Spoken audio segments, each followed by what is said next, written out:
Hey everyone, in this video we're going to take a look at the RAM mounts custom cradle for the Apple iPad Air. This is the RAM-HOL-AP17.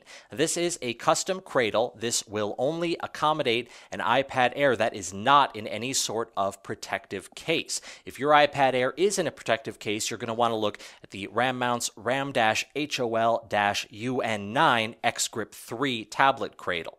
On the back here of the AP17, we have these two circular shapes, and we have these two 4-hole patterns. Those are both there to accommodate this piece, which is a RAM-B-202 round plate with 1-inch ball. You can attach that to either one of those 4-hole patterns if you want to have the ball mounted off to the side or down here on the bottom, and once you have this plate attached, you can build out the rest of your mount with other 1-inch B-size ball components. Just note that this plate is not included with the purchase of the cradle. You have to buy that separately, or you can buy it as part of a bundle. The cradle, though, does include a hardware pack to attach the plate to the back. In the front of the cradle here up top, we have this easy roller. That's going to help us get our iPad Air safe and secure inside the cradle. So we can take that, just drop that down into the bottom first, make sure that it is pushed all the way down, and then we can sort of just lift up that tab, get the iPad in underneath it. That easy roller is going to help with that, and we have our iPad Air in the cradle. We still have access to everything on our tablet while it is in the cradle. Up top, we have our power button and our headphone jack, have our volume controls off to the side, can get to the camera lens, and then the charging port down here at the bottom.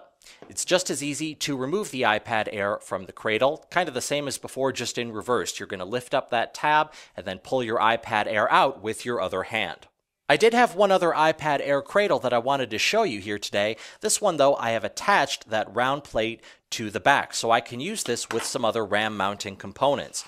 Now, just as before, I can take my iPad, drop that into the bottom of the cradle, get the top in underneath the tab, and now I can use it with whatever base I want. Here I have a suction cup with a 1-inch ball. I have an arm I'm going to put on that. This is the standard length B-socket arm. The open socket here on the end can accommodate the 1-inch ball on the back of the cradle, so that can just fit right in there. And now I can make adjustments to it. So I can go portrait, I can go landscape, I can move it around, position it however I want. When I'm happy with it, all I need to do is tighten up the knob on the side of the arm right there. So just tighten that up, and that is going to lock everything into place here. So that is a quick look at the RAM mounts custom cradle for the Apple iPad Air. This is the RAM-HOL-AP17.